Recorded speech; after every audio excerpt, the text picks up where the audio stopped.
할렐루야. 사랑하는 대강의 가족 여러분, 오늘 하루도 하나님의 말씀과 동행하는 삶이 되길 소망합니다. 오늘 함께 나눌 하나님의 말씀은 마태복음 5장 43절에서 48절 말씀입니다. 또 내 이웃을 사랑하고 내 원수를 미워하라 하였다는 것을 너희가 들었으나 나는 너희에게 이르노니 너희 원수를 사랑하며 너희를 박해하는 자를 위하여 기도하라.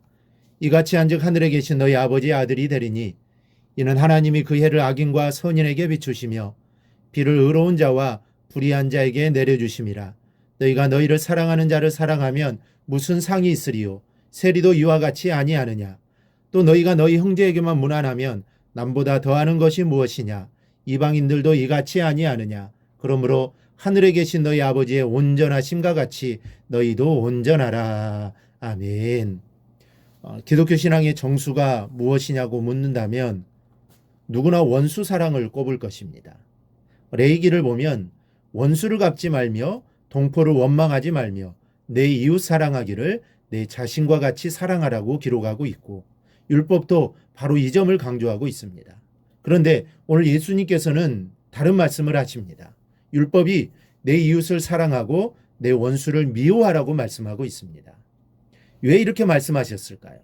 사실 율법에는 원수를 미워하라는 말씀은 없지만 이는 유대인들이 이웃을 사랑하라는 계명을 실천함에 있어서 이웃의 개념을 단지 자기 동족의 하나에 적용하고는 모든 이방인들을 사랑의 대상이 아닌 미움의 대상으로 규정했기 때문입니다. 지금 유대인들의 삶의 모습을 말하는 것입니다. 원래 구약 성경이 말하고 있는 원수는 하나님의 성품과 반대되는 이방인을 지칭하는 말이었지만 유대인들은 모든 이방인들을 이웃이 아닌 원수라고 생각했던 것입니다.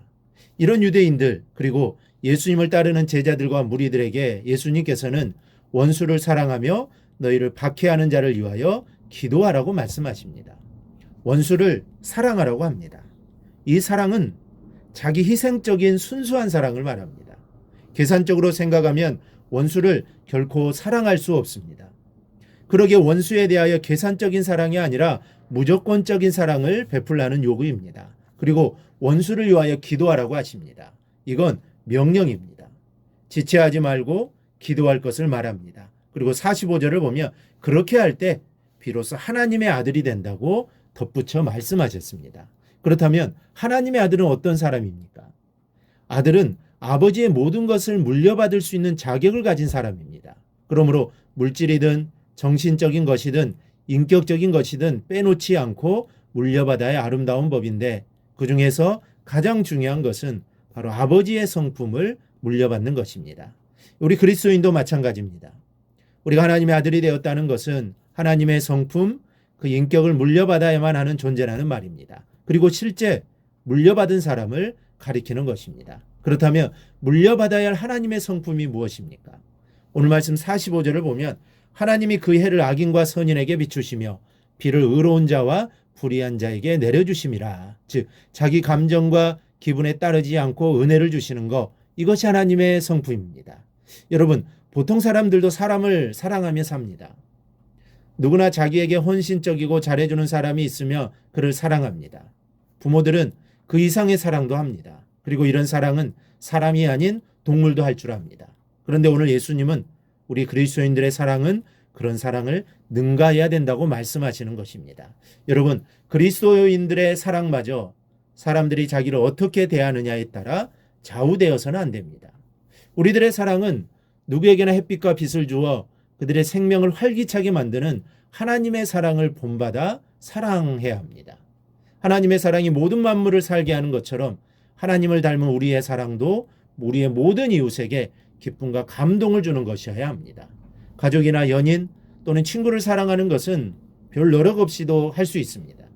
그런 사랑은 인간의 본능만 가지고도 가능한 사랑입니다. 때문에 이것으로 동물과 다른 사람됨을 증명할 수는 없습니다.